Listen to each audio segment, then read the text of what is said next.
یہ بار بار عمران حکومت کہہ رہی ہے کہ ہم نے مدرسوں کو بھی قومی ادارے میں لانا ہے. مطلب ہے کہ ہمیں وہ اپنے ملازم بنائیں گے, ہمیں وہ اپنے سرونٹ بنائیں گے, ہماری تنخواہیں لگائیں گے, پھر وہ ہمارے ہم پر پابندیاں لگائیں گے. یہ گورنمنٹ بیچاری کس طرح مدرسے چلا سکتی ہے؟ قومی ادارہ ہے, اس میں ہم آنے کے لیے تیار نہیں ہیں. بالکل ہم قومی ادارے میں آنے کے لیے تیار نہیں ہیں.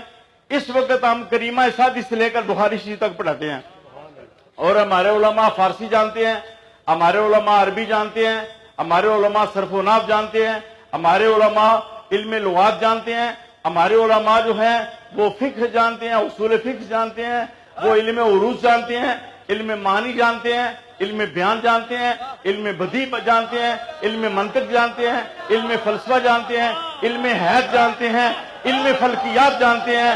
اس سے اوپر وہ حدیث کو جانتے ہیں, وہ اصول حدیث کو جانتے ہیں, وہ تاریخ حدیث کو جانتے ہیں, وہ قرآن کو جانتے ہیں, قرآن کی تاریخ کو جانتے ہیں, اور قرآن کی تفسیر کے اصول کو جانتے ہیں. ان سب علوم پر ہمارے علماء کی دسترس حاصل ہوتی ہے. علماء کو آپ ان کا میں بتاؤں, جس قومی ادارے میں ہمیں لانا چاہتے ہیں, میں آپ کو 3 مثالیں دیتا ہوں. الف ہوا صدر صاحب کا, تو اس میں چیف جسٹس نے الف لیا. چیف جسٹس نے پڑھا مقتضیات. کیا پڑھا؟ اور صدر صاحب نے پڑھا مقتضیات, اور لفظ ہے مقتضیات. یہ جو مقتضی حال ہوتا ہے اس کی جمع مقتضیات. الف پڑھنا ابھی تک صدر کو نہیں آتا, نہ چیف جسٹس کو. یعنی ہماری عدلیہ کے جج جو ہے وہ اردو نہیں جانتے, وہ عربی نہیں جانتے, وہ فارسی نہیں جانتے. اس دائرے میں ہمیں لانا چاہتے ہیں جو بخاری شریف پڑھانے والے لوگ ہیں, اور جو مسلم پڑھانے والے لوگ ہیں, اور جو قرآن کی تفسیر پڑھانے والے لوگ ہیں. ہمیں اس دائرے میں نہیں, ہمیں وہ ادارہ منظور نہیں ہے. اچھا آگے سنیں. پھر اس نے کہا جی خاتم النبیین, تو صدر صاحب نے کہا خاتمۃ النبیین. خاتم نہیں پڑھ سکا بیچارہ صدر الوی, یہ خاتمۃ النبیین اس نے پڑھا. اور عمران خان بھی خاتم النبیین نہیں پڑھ سکا. عمران خان بھی خاتم النبیین پیر جی نہیں پڑھ سکا, اور صدر بھی خاتم النبیین نہیں پڑھ سکا. اور چیف آف سپریم کورٹ ہے وہ بیچارہ مقتضیات لفظ سے ہی نہیں پڑھ سکا, وہ مقتضیات پڑھتا رہا. اور رات کو میں نے الوی کی تقریر سنی ہے, اس نے کہا جی میں سعودی عرب کا مشکور ہوں, میں سعودی عرب کا مشکور ہوں, اس نے ہمیں قرضے دیے ہیں. تو میں کہہ رہا تھا کتنا جاہل ہے, جو شکریہ ادا کرتا ہے وہ تو عربی میں شاکر کہتے ہیں اس کو, اردو میں شکر گزار کہتے ہیں. ہاں جی, انگریزی میں تھینک فل کہتے ہیں, میں تمہارا تھینک فل ہوں. اور اردو میں کہتے ہیں میں شکر گزار ہوں. اور جس کا شکریہ ادا کیا جائے اس کو مشکور کہتے ہیں. مشکور تو سعودی عرب کو کہنا تھا, اور صدر صاحب کہہ رہے ہیں میں سعودی عرب کا مشکور ہوں. ابھی بیچارے کو یہ نہیں پتا کہ شکر گزار کے لیے کون سا لفظ استعمال کرنا. تو اس دائرے میں ہمیں لانا چاہتے ہیں, ہم بالکل اس دائرے میں آنے کے لیے تیار نہیں ہیں. ہم یہ چاہتے ہیں کہ یہ سب لوگ ہمارے پاس آ کے پڑھیں, صدر ہمارے پاس پڑھے, وزیر اعظم ہمارے پاس پڑھے, یہ تمام منسٹر ہمارے پاس پڑھیں, یہ تمام جرنیل ہمارے پاس پڑھیں, یہ تمام سیکرٹری ہمارے پاس پڑھیں, یہ تمام کلاس 1 افسر سے لے کر پٹواری تحصیلدار تک سب ان کے لیے ایک کورس بنایا جائے, اور مدارس میں آ کے پڑھیں. جس کو سرٹیفکیٹ مل جائے وہ نوکری کرے, جس کو سرٹیفکیٹ نہ ملے اس کو اسلامی جمہوریہ پاکستان میں نوکری کرنے کا حق نہیں حاصل ہونا چاہیے. تو میں جو خطرہ آپ کے سامنے رکھنا چاہتا ہوں, علماء پوری ڈویژن کے بیٹھے ہوئے ہیں, یہ آپ کو مدرسوں میں تنخواہیں دیں گے.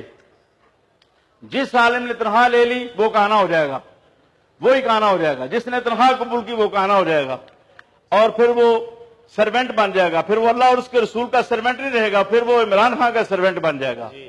پھر وہ پیچھے سے جو نظام آ رہا ہے جدھر سے پیسہ آنا ہے, وہ تنخواہوں کا پیسہ کس نے دینا ہے؟ این جی اوز نے دینا ہے. پیچھے یہودی ہیں, یہودیوں کا پیسہ آنا ہے. انہوں نے آپ کو اللہ واسطے کوئی نہیں پیسہ دینا, انہوں نے آپ کو کانا کرنے کے لیے پیسہ دینا ہے. آپ کا مسئلہ بیان نہ کر سکیں, حکومت پر تنقید نہ کر سکیں, اسلامی سیاست کو بیان نہ کر سکیں, سود کے خلاف تقریر نہ کر سکیں, فحاشی کے خلاف تقریر نہ کر سکیں, ناموس رسالت کے حق میں یہ جو حق بنتا ہے پہرا دینا وہ پہرا نہ دے سکیں, ختم نبوت پر. اس لیے انہوں نے آپ کو تنخواہیں دینی ہے. اس لیے خدا کے لیے کبھی تنخواہ نہ لینا. جس طرح نظام چل رہا ہے اسی طرح آپ نظام چلاؤ. جس طرح انگریزی دور میں ہمارے علماء نے اپنی مدد آپ کے تحت نظام چلایا, اسی طرح یہ نظام چلاؤ. اسی نظام میں علماء پیدا ہوں گے, اسی علماء میں دین کے پہرے دار پیدا ہوں گے، اسی میں حق گو علماء، وگرنہ کتمان حق کی بیماری پہلے ہی عام ہو چکی ہے، اور کتمان حق ہی ہوتا ہے حق کو چھپانا۔ ہمارے جتنے بھی سرکاری ملازم ہیں، علماء اوقاف میں ہیں، فوج میں ہیں، وہ 75% دین چھپاتے ہیں، ان کو دین چھپانا پڑتا ہے۔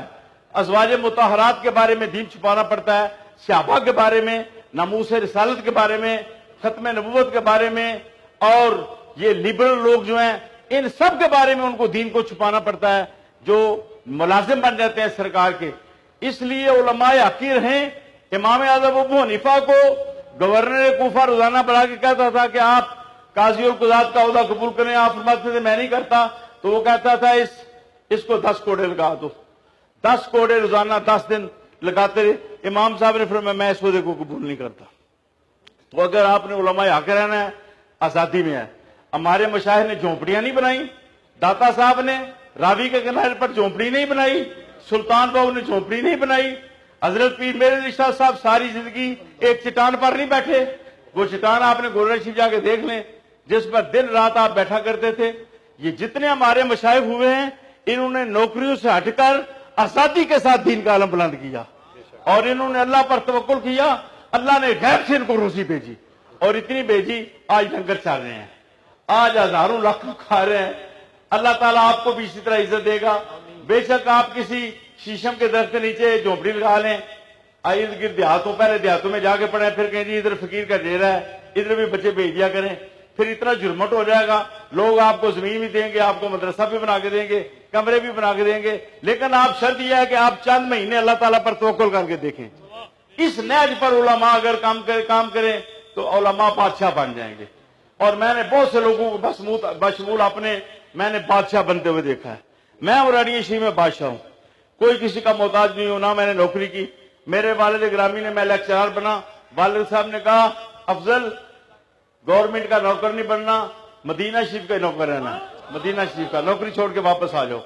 میں علی پور ڈیرہ غازی خان سے نوکری چھوڑ کے واپس آ گیا، اور میں یہاں پر نبی پاک کا نوکر بن گیا، آپ کے دین کا نوکر بن گیا، آپ کی حدیث کا نوکر بن گیا۔ آج میں اللہ کے فضل و کرم سے بادشاہ ہوں، مجھے کوئی کسی بادشاہ کی پرواہ نہیں ہے، کسی امیر کی جاگیردار کی مجھے کوئی پرواہ نہیں ہے۔ تو یہ اس سازش کو بھی ہم روک رہے ہیں، قومی دھارے میں مدرسوں کو نہیں آنے دینا۔ مدرسوں کو اور مسجدوں کو علماء اعظام چلائیں گے، اور یہ ادارے آزاد رہیں گے، آزادی کے ساتھ دین کا کام کریں گے۔ نہ ہم نے تم سے فنڈ لینے ہیں، نہ ہم نے تم سے تنخواہیں لینی ہے، نہ ہم نے تم سے مراعات لینی ہے، نہ ہم نے قومی دھارے میں جانا ہے، بلکہ ہم نے تم کو اپنے دھارے میں لانا ہے۔ تم ہمارے دھارے میں آ جاؤ اور ہمارے مدرسوں میں آ کے ہم سے پڑھو۔